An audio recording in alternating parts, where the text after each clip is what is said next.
Mesdames, Mesdemoiselles, Messieurs, frères et sœurs, rebonjour. Nous continuons à explorer, je dirais, les facettes, non pas simplement de ce qu'on pourrait appeler le message des 3 ans, je crois que c'est ainsi que nous l'appelons communément, mais je préfère appeler cela, je dirais, le temps du dévoilement, le temps de l'Apocalypse. Le temps de la révélation. Dieu ne peut pas, je veux dire, la fin de ce monde ne peut pas survenir sans que Dieu ait l'occasion de se révéler tel que cela ne s'est jamais passé depuis la croix. Vous savez que le Christ a dit en Jean 14, « Celui qui croit en moi, en tout cas ceux qui croient en moi, ils feront de plus grandes œuvres que moi. » Ça veut dire que le Christ a prévu qu'il existerait un peuple sur cette terre qui serait en quelque sorte une reproduction de sa vie. Mais pas une reproduction simplement en Israël, auprès de 12 disciples, auprès de qui le Christ ne pouvait pas être en même temps. Le Christ ne pouvait occuper qu'un seul espace à la fois. C'est la raison pour laquelle il dira « Vous ferez de plus grandes œuvres que moi ». Oh, pas au niveau de la nature de ses œuvres, bien sûr. Non, non, c'est au niveau de la quantité et de l'étendue de ses œuvres. Le Christ ne pouvait pas être sur toute la terre. Lorsqu'il était chez Lazare, il ne pouvait pas être en même temps chez je ne sais qui, chez Simon, vous comprenez? Par contre, vous pouvez être partout. De la nécessité que Dieu trouve un peuple qui révèle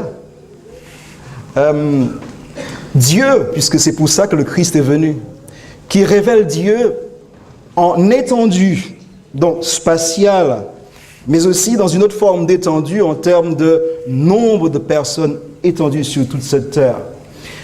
Ce monde ne parviendra pas à une fin sans une révélation finale, magistrale de Dieu. Je sais que vous attendez le retour du Christ, mais ce n'est pas ce que le Christ attend. Ce n'est pas son retour qu'il attend. Il attend une révélation finale de la gloire de Dieu.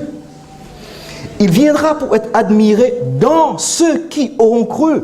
Mais comment peut-il être admiré en eux s'il ne reflète pas son existence et sa vie? Alors, donc avant que le royaume de Dieu ne vienne surnaturellement, avec puissance et gloire, comme nous disons, il faut d'abord que le royaume de Dieu s'incarne dans un peuple sur cette terre. Il y va de l'honneur de Dieu. Alors, ce matin, maintenant, nous avons ce matin travaillé sur une petite introduction du message des 3 anges, en mettant l'accent particulier sur craignez Dieu et donnez-lui gloire. Alors, maintenant, j'aurais aimé que nous nous concentrions, si vous le voulez bien, sur l'évangile éternel. Nous allons faire une percée, une entrée. Nous y sommes passés ce matin à travers l'expression craignez Dieu, d'accord? Et à travers donnez-lui gloire. Maintenant, nous allons y entrer de manière plus directe. L'évangile, qu'est-ce que c'est? Paul définit l'évangile ainsi en 2 Corinthiens chapitre 4 et le verset 3. Il définit l'évangile ainsi. Si notre évangile est encore voilé, il est voilé pour ceux qui périssent. Pour les incrédules dont le Dieu de ce siècle a aveuglé l'intelligence afin qu'ils ne voient pas briller quelque chose. Satan ne veut pas que vous voyez briller quelque chose. Satan ne veut pas que nous voyions briller quelque chose. Le Dieu de ce siècle a aveuglé leur intelligence afin qu'ils ne voient pas briller la splendeur de l'évangile, de la gloire de Christ, qui est le portrait de Dieu, le portrait de Dieu, qui a été défiguré à l'intérieur du conflit cosmique par Lucifer. Cette image devra être rétablie.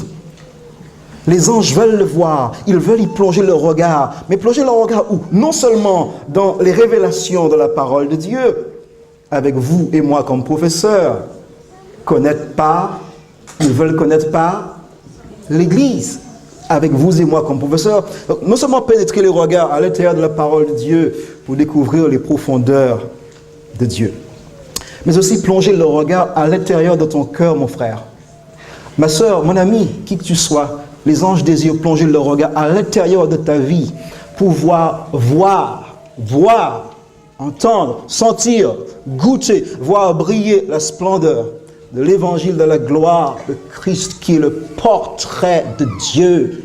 Ceux qui nous auront vus verront le Christ. Ceux qui nous auront vus à ce moment-là verront le Christ. Celui qui m'a vu a vu le Père. Jean 17, verset 4. Père, je t'ai glorifié sur la terre. J'ai fait connaître qui tu étais à travers une vie, bien sûr, et à travers un message. Alors, essayons de faire une percée à travers cet évangile. Vous savez qu'en Genèse chapitre 3, le serpent, en s'approchant d'Ève, lui dit que Dieu veut lui cacher des choses. Que Dieu a des choses à cacher. Et que c'est la raison pour laquelle il les empêche d'avoir accès à l'arbre de la connaissance du bien et du mal, c'est que à l'intérieur de ce fruit se trouveraient donc des révélations, des mystères, une sagesse, des choses dont Dieu bénéficie et qui se trouveraient donc dans ce fruit et auxquelles Dieu ne voudrait pas qu'ils aient accès.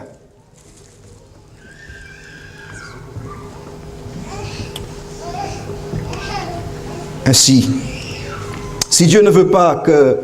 Ça sous-entend quoi en fait? Qu'il y a plus de sécurité dans ce fruit qu'ils n'en ont eu jusqu'à maintenant. Il y a plus de liberté dans ce fruit, d'autonomie absolue dans ce fruit qu'ils n'en ont eu jusqu'à maintenant. Ça veut dire qu'il y a plus de joie et de débordement de bonheur dans ce fruit que ceux qu'ils ont connus jusqu'à maintenant. Ça veut dire qu'il y a plus de développement de soi dans ce fruit. L'arbre de la connaissance du bien et du mal, bien sûr, il porte bien son nom d'ailleurs. Connaissance, aller plus loin. Il y a plus d'éternité.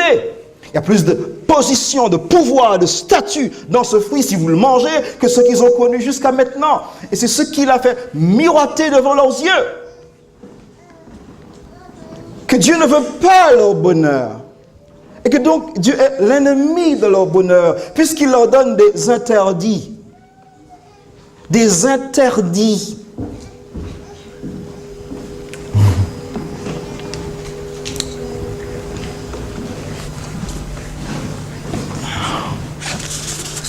Actuellement, le seul chemin pour cette libération, et cette libération absolue, le seul chemin qu'il a fait miroiter devant leurs yeux, le seul chemin, c'est la transgression. Puisque Dieu s'intéresse plus à lui-même qu'à vous, puisque Dieu vous demande des choses, obéir, adorer, lui rendre gloire, etc., etc., mais pour se donner plus d'être, pour s'augmenter lui-même. Ça veut dire que Dieu ne s'intéresse pas vraiment à vous, mais à lui-même. Il nous fait penser qu'il s'intéresse à nous, mais pas vraiment. Et vous tous, vous avez quelque chose à reprocher à Dieu dans votre cœur. D'une manière ou d'une autre, vous avez quelque chose dans votre cœur contre Dieu, d'une manière ou d'une autre, sous une forme ou sous une autre. Mais tout ça vient du jardin d'Éden, voyez-vous. Cette méfiance, cette suspicion, ce soupçon à l'égard de Dieu. Si tu es malade, mec, mon ami, et que tu as un Dieu si bon, si généreux, etc., pourquoi tu l'es? Pourquoi est-ce que tu n'arrives pas à avancer dans ta carrière? Pourquoi tu as raté ton examen? Pourquoi? Soupçon, suspicion. C'est que Dieu ne veut pas vraiment ton bonheur. Il te file une liste d'interdictions, mais en fait, c'est pas vraiment... Ces interdictions, en fait, ne tiennent pas la route. Elles sont arbitraires. En fait, ce qu'il faut, c'est transgresser. Si vous transgressez, vous allez voir ce que ça va donner. Dieu serait donc l'être le plus égoïste de l'univers, le contraire de tout ce qu'il a dit qu'il était.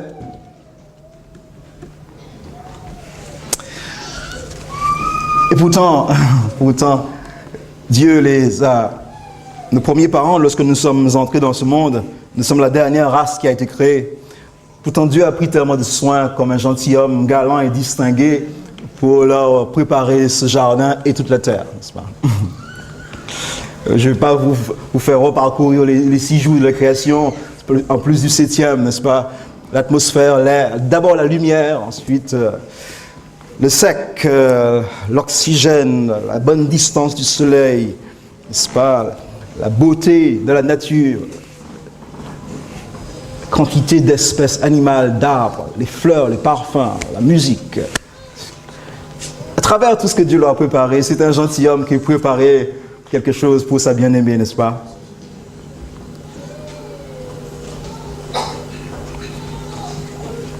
Dieu est donc un chanteur. Il chante autour de toi, sur toi.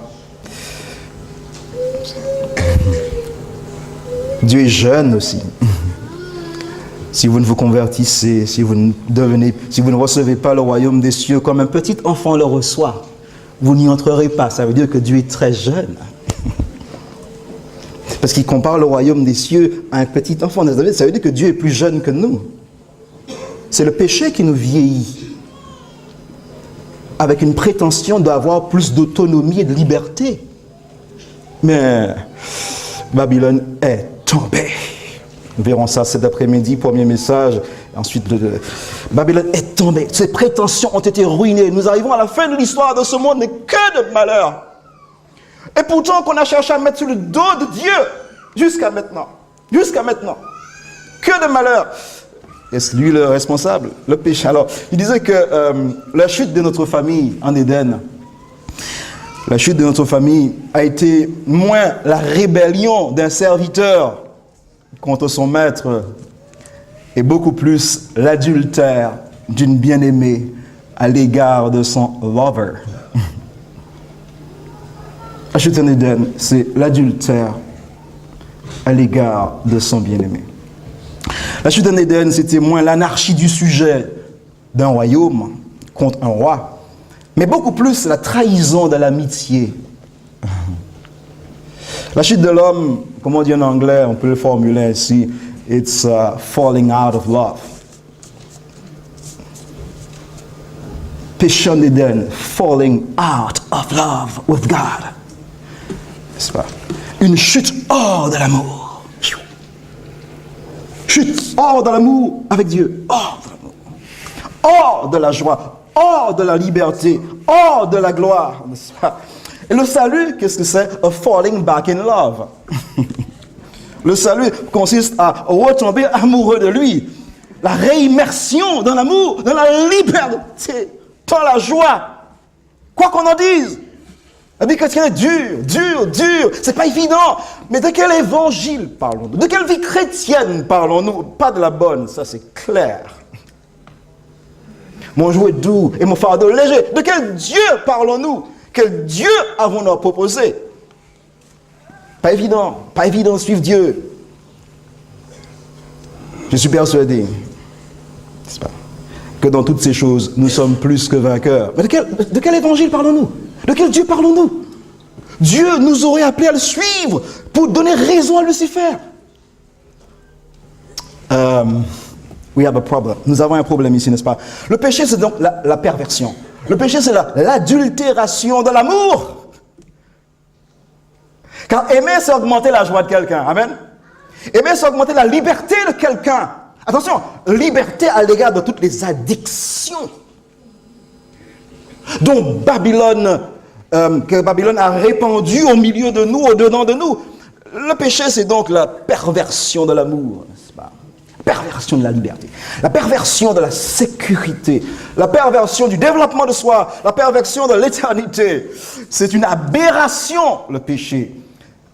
Le péché, c'est la transe de la violation de l'amour envers les autres, la violation des autres. Péché, c'est faire du mal à soi-même. Péché, c'est faire du mal à votre famille. C'est faire du mal à votre voisinage. C'est faire du mal au monde. Transgresser, qu'on considère comme étant la voie vers la liberté et le chemin de l'entropie et de l'autodestruction. Oui, la transgression, c'est la violation de l'amour envers soi, envers les autres et envers Dieu.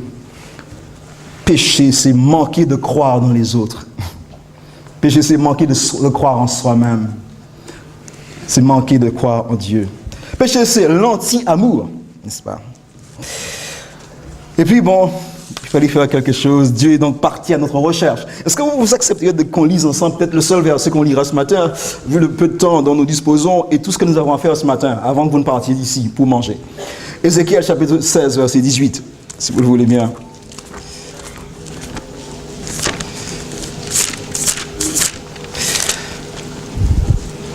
16, pas 18, mais verset 8. Ézéchiel 16, verset 8.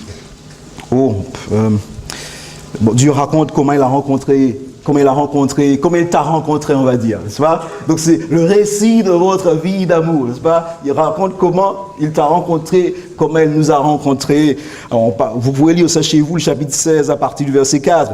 Mais bon, tu naquis, ton nombril n'a pas été coupé, tu n'as pas, ça c'est verset 4, hein, ton nombril n'a pas été coupé, tu n'as pas été lavé dans l'eau pour être purifié, tu n'as pas été frotté avec du sel, tu n'as pas été enveloppé dans des langes, nul n'a porté sur toi un regard de pitié pour te faire une seule de ces choses, par compassion pour toi, mais tu as été jeté dans les champs le jour de ta naissance. Que de traumatisme avant la naissance. Hier, nous étions à Strasbourg, enfin, nous sommes en Alsace. Hein. Je suis content que ma femme et ma fille aient pu m'accompagner. C'est très rare, parce qu'il y a beaucoup de choses à faire. Mais, et nous avons vu une femme enceinte avec une cigarette dans la bouche. Qu'est-ce que ça nous a fait mal? Les influences prénatales, que de blessures, que de traumatismes avant même de naître. Et puis pendant l'enfance, des cris, des coups, ou bien l'abandon tout simplement. Et puis dans l'adolescence, ça pète de partout. Et puis on rentre dans le mariage, et c'est un mariage, un divorce ou deux mariages. Et souvent ceux qui restent ensemble, c'est le purgatoire. Je ne parle pas du monde, les amis, je parle de l'Église. Je parle de ce Dieu dont nous parlons. Je parle de ce message des 3 anges. De quel message parlons-nous? Personne n'a parlé comme cet homme parce que personne n'a vécu comme cet homme. Je parle de Jésus, bien sûr. Et puis, vous voyez, tout ça c'est moi, vous voyez, ce qui résume un peu de mots là. Ça, c'est toi. Notre vie, avec toutes nos peines, nos traumatismes, nos blocages, nos regrets.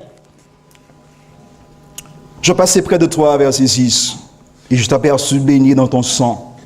Et je te dis, vis dans ton sang, je t'ai multiplié par milliers, etc., etc. Mais tu étais nu, entièrement nu. Verset 8 maintenant, verset 8, c'est là que nous voulons aller. Je passais près de toi, je te regardais, et voici, ton temps était là.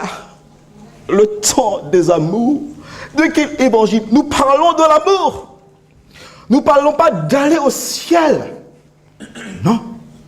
Celui qui voudra sauver sa vie la perdra, dit Jésus. Matthieu 16. Nous ne parlons pas d'aller au ciel. Et si le ciel n'existait pas? Et si vous entendez tout d'un coup que le ciel a été bombardé par des kamikazes et qu'il n'y a plus rien là-haut, vous feriez quoi? Vous continuerez à obéir à Dieu, à aller à l'église? Mais nous parlons de falling in love. Amen. Tomber amoureux, n'est-ce pas?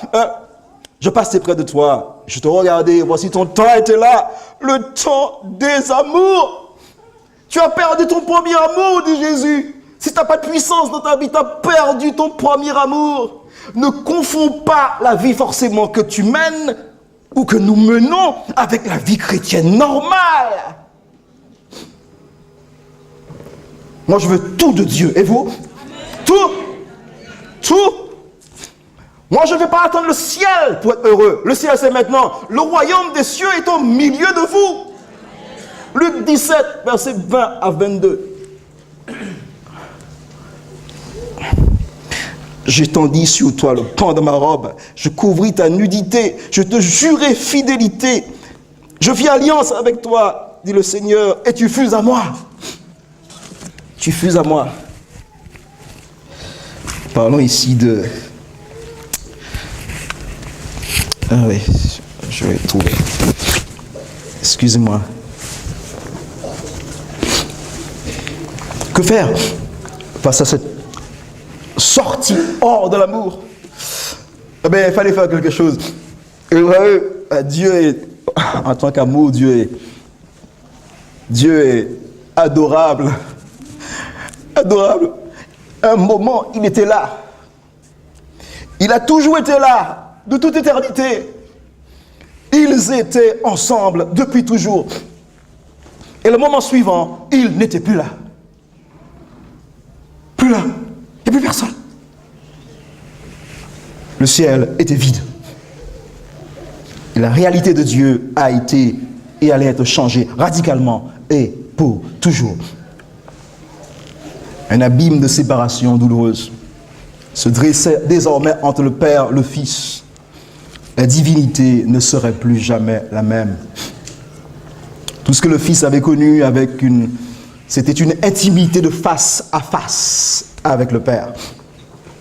Tout ce qu'il avait toujours connu, c'était une amitié de cœur à cœur avec le Père et l'Esprit.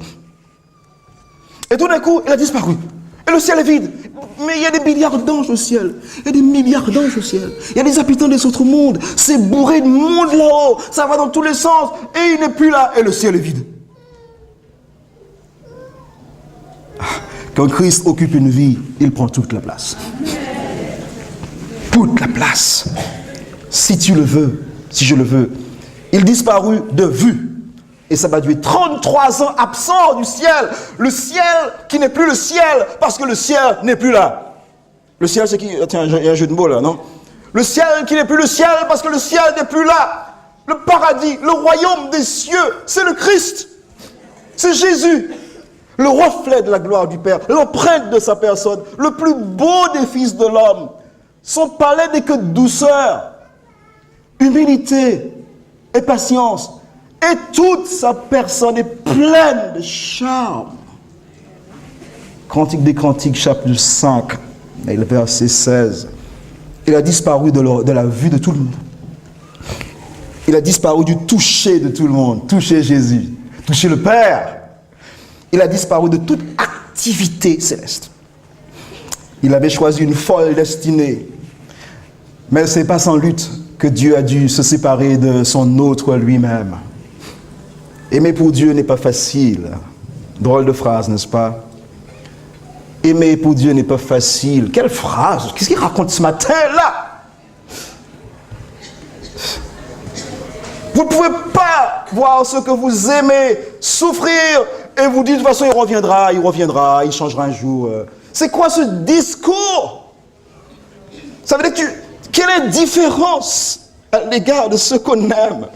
Oh, si vous et moi nous sommes capables de tant de compassion et de sympathie et d'empathie à l'égard de nos bien-aimés quand ils passent par quelque chose de difficile, nous qui aimons, imaginez-vous Dieu qui est amour. Il est la sensibilité absolue. Ce n'est pas de gaieté de cœur que Dieu a donné son Fils. C'est parce qu'il vous aimait plus que lui-même qu'il l'a donné. Le Fils dit en Jean chapitre 10 et le verset 17, le Père m'aime davantage encore parce que je sacrifie ma vie pour vous. Le Père l'aimait absolument.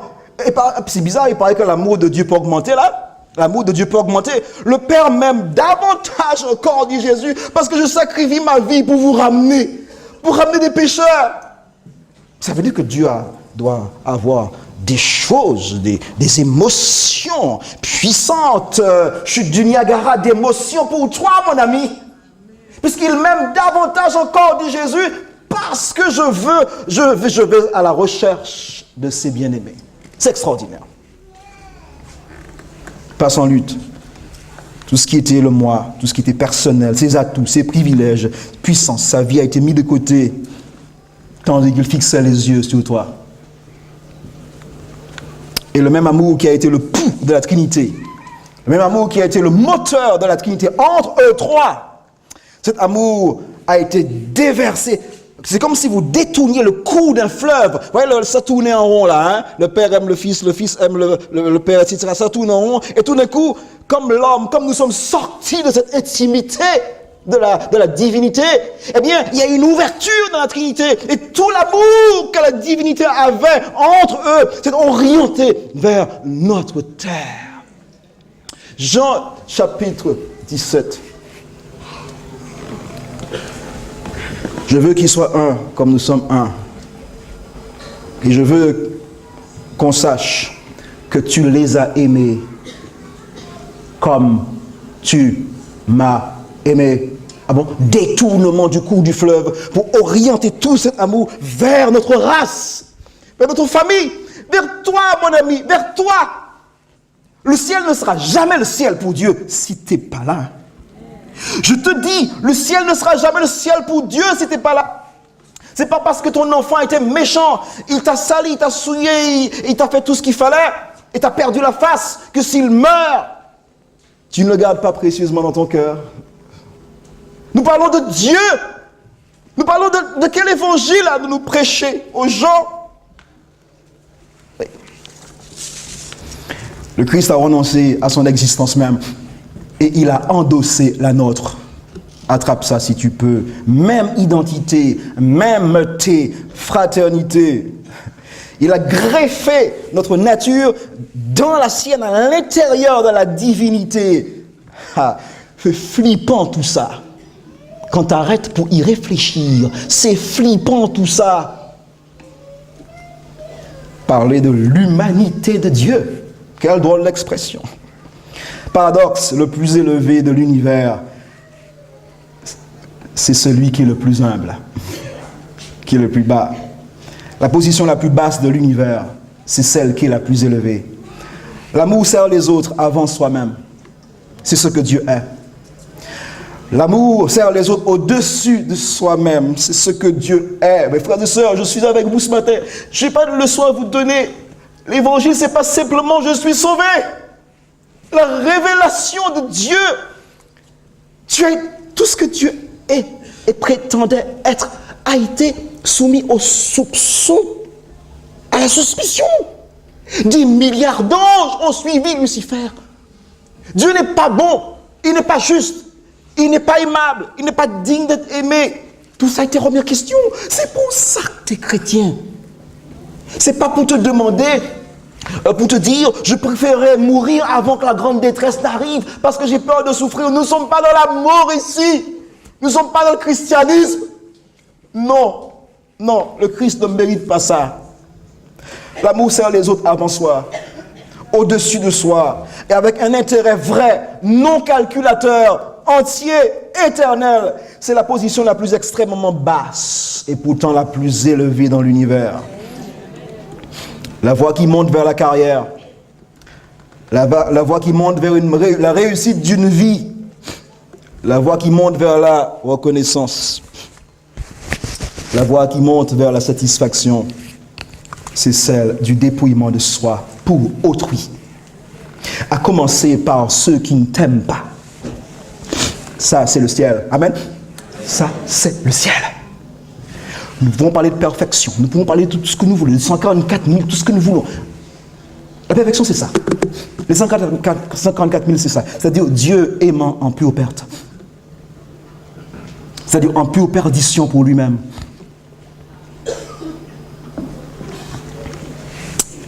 Oui. Dieu gagne tout.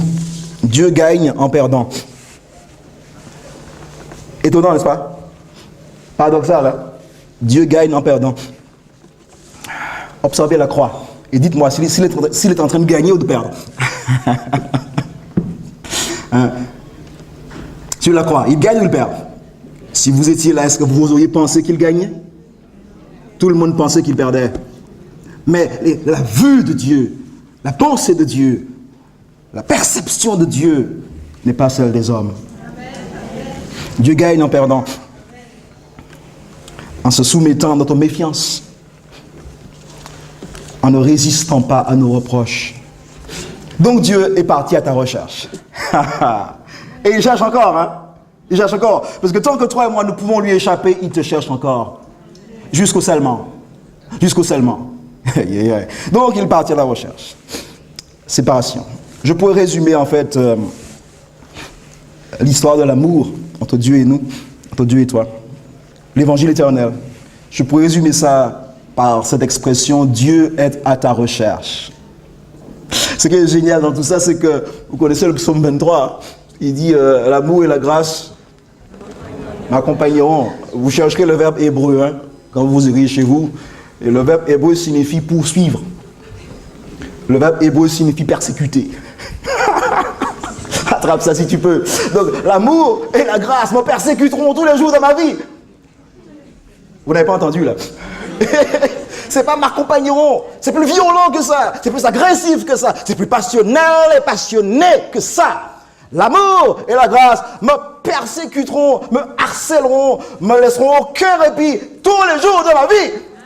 Alors, t'as peur d'être perdu encore ce matin? Il faudra marcher sur lui pour être perdu. C'est pas...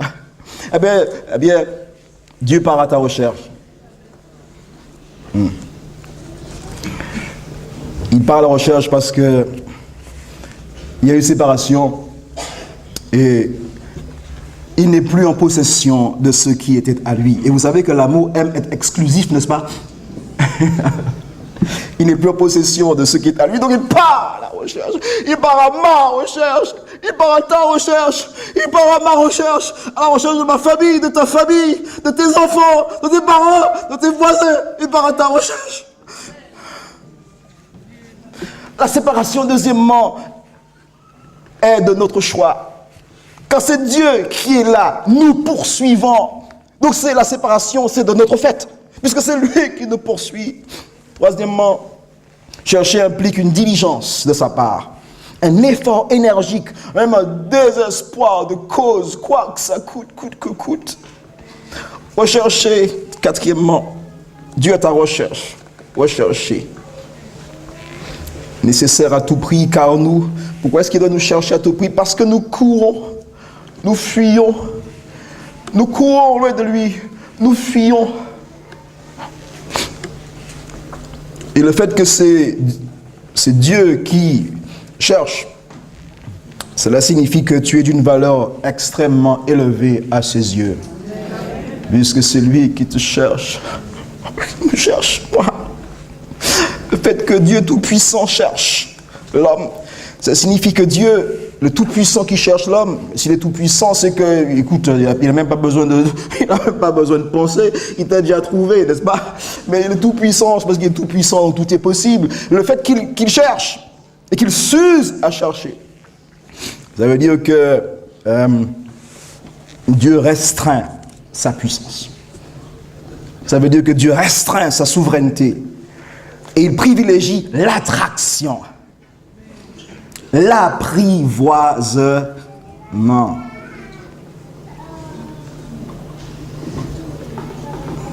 Jean 12, verset 32. Quand j'aurai été élevé, où ça? Sur la croix, j'attirerai tous les hommes. Et le mot, c'est même pas tous les hommes. Ici, en grec, c'est tous. J'attirerai tous à moi. Et dans ce tous, il faut mettre les anges. Il faut mettre les habitants des autres mondes. Il faut mettre les hommes. Parce que les anges eux-mêmes et les habitants des autres mondes ont été scellés par l'attraction de Dieu à la croix. Ils ont vu Dieu tel qu'ils ne l'ont jamais vu avant. Dieu aimant en pure perte. Dieu ne cherchant pas son intérêt. Attraction et non la force. Ça signifie que Dieu désire imprimer en nous la loyauté. La loyauté. Vous avez compris que cette attraction se fait par la croix et par l'incarnation. Dieu nous poursuit en territoire ennemi, voyez-vous ça? Voyez-vous les pleurs, c'est notre liquide de refroidissement. Les pleurs, notre liquide de refroidissement. Si tu pleures pas, tu exploses. Donc pleure, amen. Pleure. Mais ne pleure pas continuellement. Dieu te console aussi, le Dieu de toute consolation, le Dieu de toute compassion. Et les autres aussi peuvent nous consoler. C'est pour ça que nous sommes en église. Donc il nous poursuit en territoire ennemi, risquant tout dans une quête désespérée, desperados, dans une quête désespérée pour éveiller notre amour pour lui.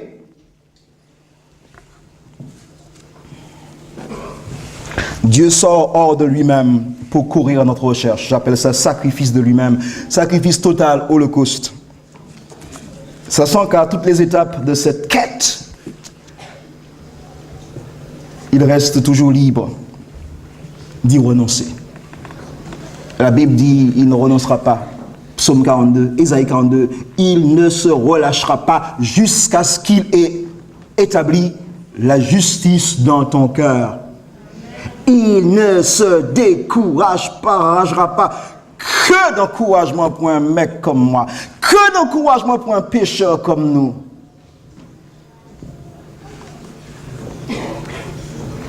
L'amour, par définition, est et doit être centré sur l'autre, autrui complètement. L'amour dépasse le fait de donner quelque chose pour se donner. Si Dieu avait donné tout l'univers pour nous sauver, on lui aurait ri au nez. Quand si un homme donne tous ses biens pour avoir l'amour, il ne s'attirerait que le mépris. Cantique des Cantiques 8, versets 6 et 7. Donc il ne suffisait pas de donner, il fallait qu'il se donne. 2 Corinthiens 5, 19, Dieu était dans Christ, réconciliant ton cœur avec lui-même. C'est Dieu qui est venu. Ce n'est pas son Fils qui l'a envoyé. Christ est Dieu. Il fait partie de la famille divine. C'est le Père qui l'a envoyé. Il l'a envoyé pour toi et moi. Vous savez, il est impossible à l'amour de cesser d'être. Il est impossible à l'amour de diminuer. Car c'est la nature même de l'amour de grandir. C'est la nature même de l'amour de s'étendre. L'amour remplit tout. Le mystère de la piété, c'est le mystère de l'amour qui amène un être à se sacrifier. Tout ce qu'il a, tout ce qu'il est, tout ce qu'il vaut, tout ce qu'il représente. Joie et éternité. Pour assurer notre sécurité, notre liberté, notre plein développement, notre joie. Dieu a préféré n'être rien plutôt que de te laisser te perdre éternellement.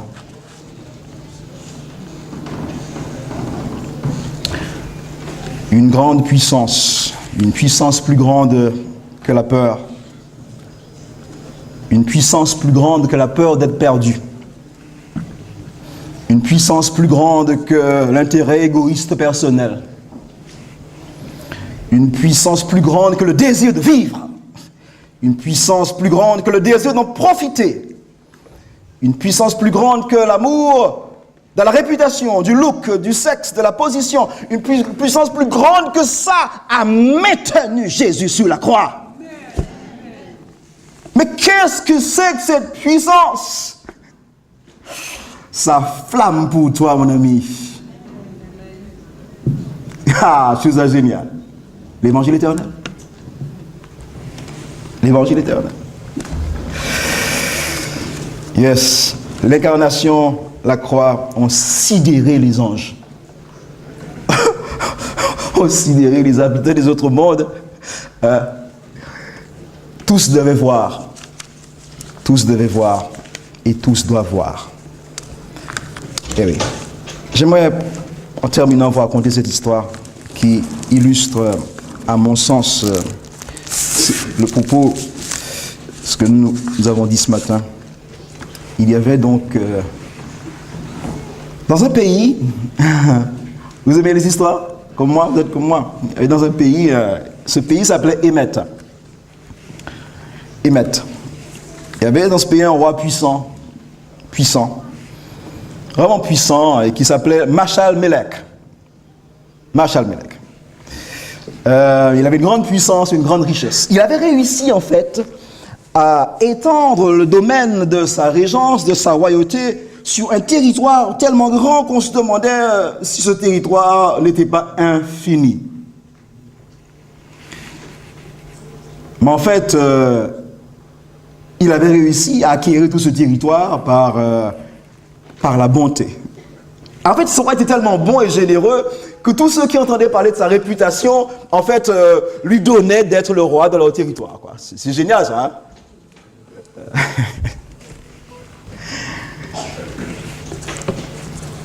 Sauf un certain homme qui s'appelait Kazab détestait ce roi. Ce Kazab a répandu une rumeur sombre sur ce roi.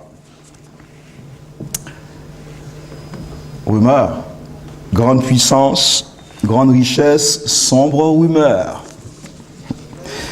Quelle était cette rumeur? Cette rumeur était la suivante. D'après Kazab, la gentillesse de Machal-Mélec, donc la gentillesse du roi, cachait son cœur dur. La gentillesse du roi cachait un cœur dur. Et il leur disait, à ceux qui voulaient bien l'écouter, allez-y, défiez ce roi. Résistez-lui, alors vous verrez comment sa cruauté va s'allumer. Allez-y. Et comme personne n'osait le faire, donc la rumeur continuait. Voilà. Et puis un jour, ce roi est tombé amoureux. Marshall Miller, il est tombé amoureux. Il passait dans un de ces villages dont il était le roi, et tout d'un coup, ses yeux se sont arrêtés sur une femme. Vous savez que c'est seulement après avoir créé la femme que la Bible dit que tout était très bon. Hein? Vous savez. 3 points de suspension. La femme, c'est le tuteur de l'homme. La femme, c'est la colonne sur laquelle un homme s'appuie pour qu'il ne tombe pas. C'est son tuteur qui lui permet de grandir et de grandir droit. Et c'est la colonne sur laquelle il s'appuie pour ne pas tomber et aussi pour se reposer. C'est le double sens du mot Ezer en hébreu. Je lui ferai une aide semblable à lui. Aide, c'est ça en hébreu. C'est double sens de tuteur et de colonne. Donc, ses yeux sont tombés sur une femme et c'était terminé, quoi. Il a été vaincu. L'amour, c'est quelque chose, l'amour. Hein? L'amour, c'est quelque chose. Le voilà donc in love. Le roi est in love. Il est tombé amoureux. D'ailleurs, je me demande pourquoi on dit tomber amoureux. Pourquoi on ne dit pas monter amoureux? C'est peut-être mieux, non? Monter amoureux. Tomber amoureux. Voilà, c'est quand même quelque chose. Hein? C'est peut-être parce que tomber amoureux consiste à tomber de sa prise sur soi-même. Peut-être. N'est-ce pas? Parce que tomber amoureux, c'est se livrer, n'est-ce pas? C'est toutes les armes ont été baissées. C'est intéressant comme expression. Réfléchissez-y. Donc, le roi est amoureux. Mais le problème qui se pose, c'est qu'il est triste. On lui demande pourquoi tu es triste. Parce que je ne peux pas vraiment faire un pas vers cette femme, n'est-ce pas? Qui s'appelait Carissa, dame de grâce. Qui s'appelait Carissa.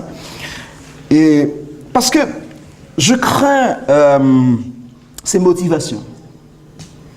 Je crains les motivations avec lesquelles, si je vais lui déclarer ma flamme, et comme moi je suis le grand roi, etc., normalement, elle devrait lui sauter dans les bras, n'est-ce pas? Tout est à lui, il est admiré par tous, même si la rumeur circule. Je ne veux pas trop m'avancer, je suis un peu triste parce que d'être tombé amoureux, vous voyez, ça vous tombe dessus, n'est-ce pas? C'est peut-être ça, en fait. Tomber amoureux, ça vous tombe dessus, ça ne se calcule pas vraiment, mais enfin, bon. Et c'est tombé sur lui.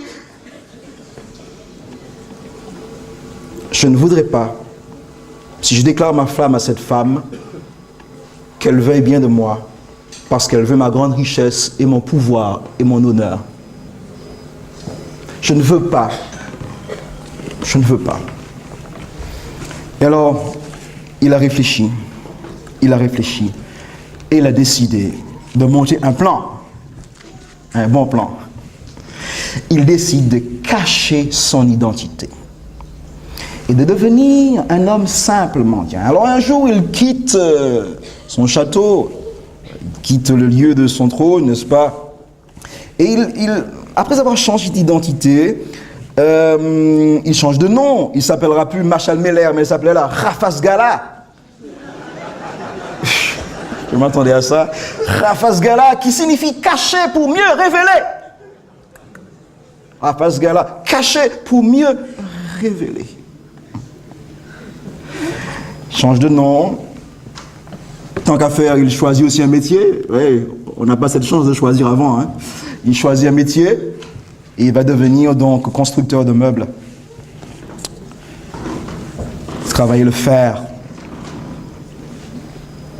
Et il dit, je préfère changer d'identité et de m'approcher d'elle comme un pauvre, comme quelqu'un qui doit trimer, travailler pour gagner sa vie, parce que je sais au moins que si elle doit s'attacher à moi et s'amouracher à moi ou de moi, ce sera non à cause de ce que je suis, mais par la connaissance de mon cœur.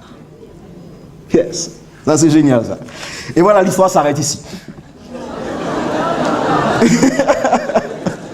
C'est une question de pub ici, hein. Quand ça commence à devenir très intéressant, tout une pub. Super. Et bien voilà que... Voilà, donc il entre dans ce village, personne ne sait qui il est. Un étranger qui entre à cheval, sur un pauvre cheval, et il s'installe dans ce village, hein, où se trouvait la femme. Il s'installe. Et il fait des meubles, il s'occupe, il travaille le fer, les métaux. Il se mouille à la population, il se mélange et voilà, un jour, cette femme passe par cette échoppe. Elle passe par là et dit « Bonjour, vous êtes qui ?»« Ben, je suis monsieur Rafas Gala, caché pour mieux être révélé. »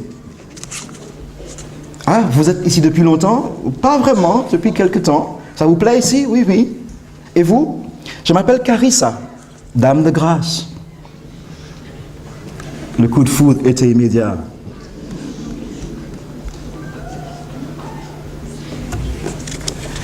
Elle va revenir, ils vont se connaître petit à petit. Hein? Et à force de se fréquenter, vous savez, eh bien, les liens se tissent et puis les liens se tissent. Mais ils étaient déjà tombés amoureux, coup de foudre, et donc ça devient plus intime, la connaissance l'un de l'autre. Et puis il y a quelque chose qui travaillait cette jeune femme, c'est qu'elle avait un secret. Et elle voulait depuis longtemps révéler ce secret à quelqu'un, mais de préférence quelqu'un de confiance. Parce qu'elle craignait pour sa vie en révélant ce secret à n'importe qui. Donc voilà, elle dit à Rafas, écoute, j'ai quelque chose à te dire. Mais je ne voulais pas vraiment te le dire parce que je crains que ton amour pour moi ne change.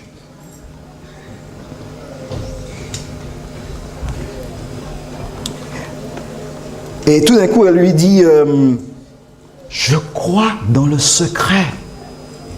Je crois dans la rumeur. Je crois ce qu'on raconte concernant le roi. Elle ne sait pas que c'est le roi, bien sûr. Si vous avez suivi jusqu'à maintenant, excusez-moi de nous faire l'affront de vous dire qu'elle ne sait pas. Je n'ai rien caché ici. Hein. Je crois dans le secret. Je crois que cet homme, il veut manipuler les gens. Il est dur. Il veut les acheter. Il aime les faire souffrir. Je crois que cet homme est vraiment dur. Il n'est pas bon naturellement. Et Rafas qui entend ça, il est comme percé, transpercé. Il dit, mais comment fais-tu pour croire cela? Je ne le crois pas, moi. Et qui t'a dit ça? Mon père. Mes amis m'ont dit ça. Pardon? Tu as dit mon père? Qui est donc ton père? Et c'est là la révélation. Mon père, c'est justement ce fameux, elle lui révèle la mort dans l'âme, craignant qu'il ne cesse de l'aimer. Elle lui révèle que mon père, c'est ce fameux Kazab, le seul qui résiste à ce roi, et que le roi, information que j'ai omis de vous donner, que ce roi n'avait pas tué, mais qu'il avait envoyé en exil sur un autre territoire. Il est transpercé. Et se dit, mais vous voyez ce qui se passe en lui, comment puis-je épouser la fille de mon pire ennemi? C'est une folie. Donc il réfléchit en lui-même et il se dit, écoute, je l'aime et elle m'aime. Elle a été franche et sincère avec moi. Je ne peux pas l'abandonner. Je l'aime, c'est plus fort que moi. Je vais essayer de tout faire encore pour lui révéler ce que je suis en vérité. En lui montrant que cette rumeur qui est dans son cœur et qui remplit son cœur de haine contre le roi, dont elle est amoureuse sans le savoir. Haine, de colère, de résistance. Si elle pouvait le tuer, elle le tuerait. Je vais essayer de tout faire encore pour qu'elle me découvre telle que je suis. Et puis ils passent beaucoup de temps ensemble et puis un jour il a décidé, écoute, je pense que le moment est venu, il faut que je lui dise la vérité. Alors lui, il lui dit maintenant, c'est à mon tour, j'ai un secret. J'ai quelque chose à te dire, mais je crains que tu cesses de m'aimer quand je te l'aurais dit. Elle dit non, 1000 fois. Alors il lui demande, mais est-ce que tu m'aimes? 1000 fois oui.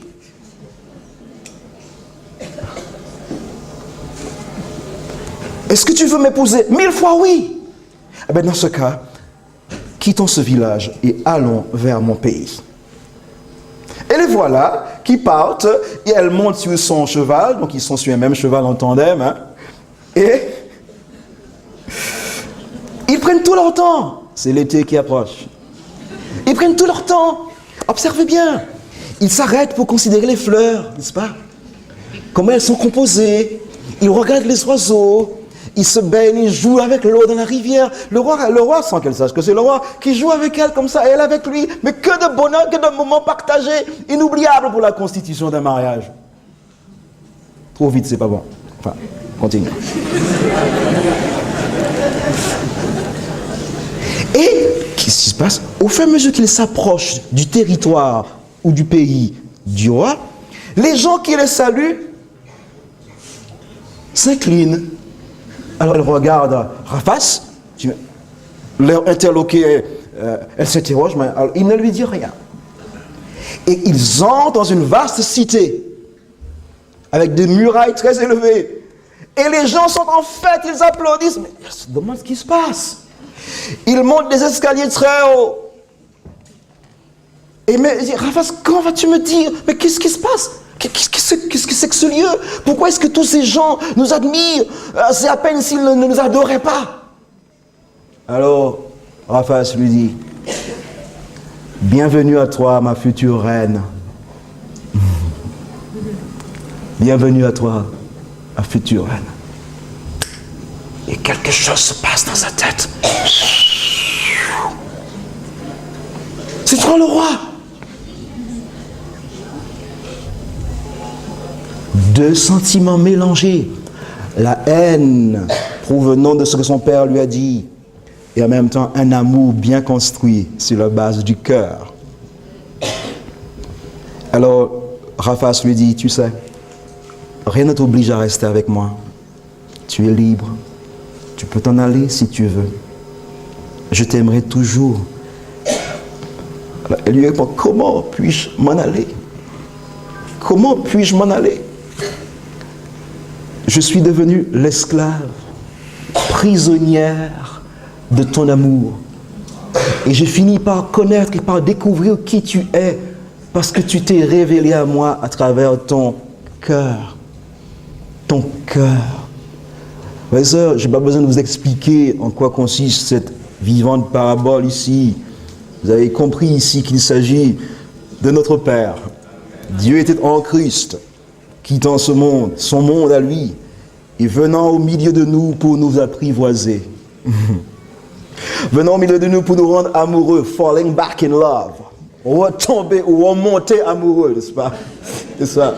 Pour que c'est devant la croix et devant l'incarnation que nous sommes. Craignez Dieu.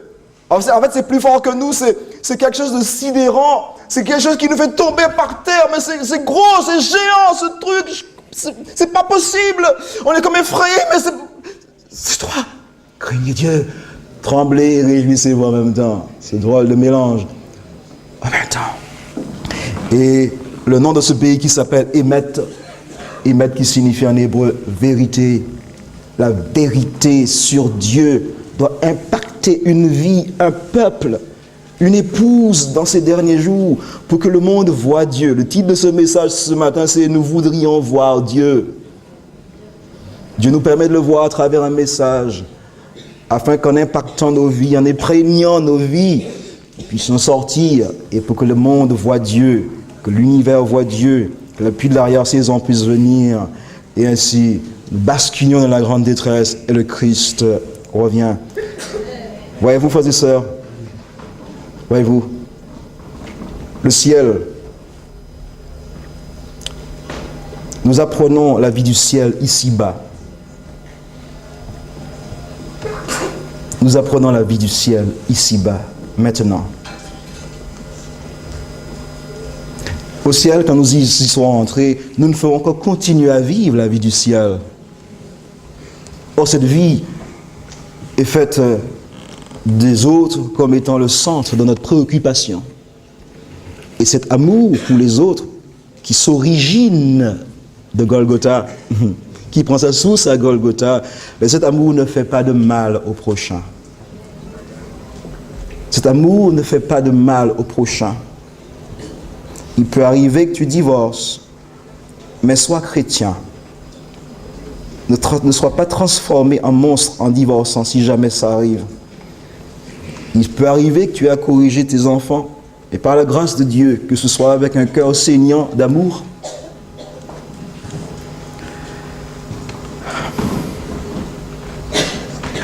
Donc nous apprenons le ciel ici-bas, et en montant là-haut, nous ne faisons que continuer à vivre comme nous avons commencé.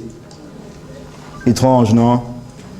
Mais c'est l'amour qui nous est révélé ici, le ciel qui est descendu, Christ, le Père,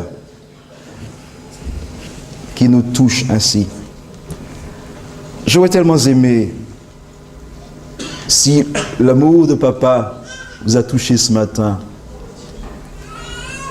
que vous puissiez lui dire, Seigneur, je crois. Que tu puisses lui dire, mon bien-aimé, je te crois. Vous pouvez essayer? Mon bien-aimé, je te crois. Papa, je crois en toi. Je t'adore. Je te donne ma vie encore ce matin. Je te donne ma vie encore ce matin. Sans pression, sans intimidation. Parce que c'est plus fort que moi. Quels sont ceux qui désirent se lever pour Dieu au nom du Christ ce matin? Si c'est le cas, levez-vous. Levez-vous au nom du Christ.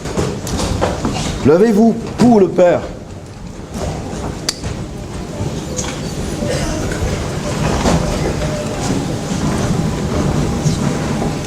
Si tu savais combien les plaisirs du monde ont déchiré, brisé bien des cœurs. Déchiré, brisé bien. Tu viendrais à Jésus dont la grâce abonde. Tu viendrais à Jésus dont la grâce abonde. De son amour, tu verras la douceur. De son amour, tu verras la... Vers Jésus, lève les yeux. Jésus, contemple son visage merveilleux. Contemple son visage merveilleux. Les choses de la terre pâliront peu à peu. Les choses de la terre pâliront peu à peu. Si tu lèves vers Jésus les yeux, si tu lèves vers Jésus,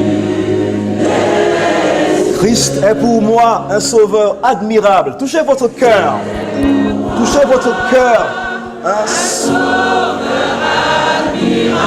Un conseiller. Un ami merveilleux. Son nom béni. N'a rien de comparable. Sur cette terre. Et là-haut, dans les cieux. Vers Jésus, lève les yeux.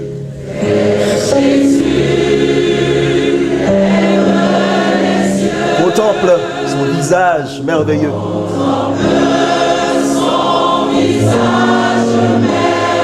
Les choses de la terre pâliront peu à peu. Les choses de la terre pâliront peu à peu. Si tu lèves vers Jésus les yeux. Si tu lèves vers Jésus les yeux. Mon Père, je te remercie de tout cœur d'avoir voulu te révéler à moi et à tes amis réunis ici, à tes amis réunis ici. Je te remercie d'avoir répandu ton esprit sur nous et de nous avoir baptisés d'un nouveau baptême de l'esprit ce matin.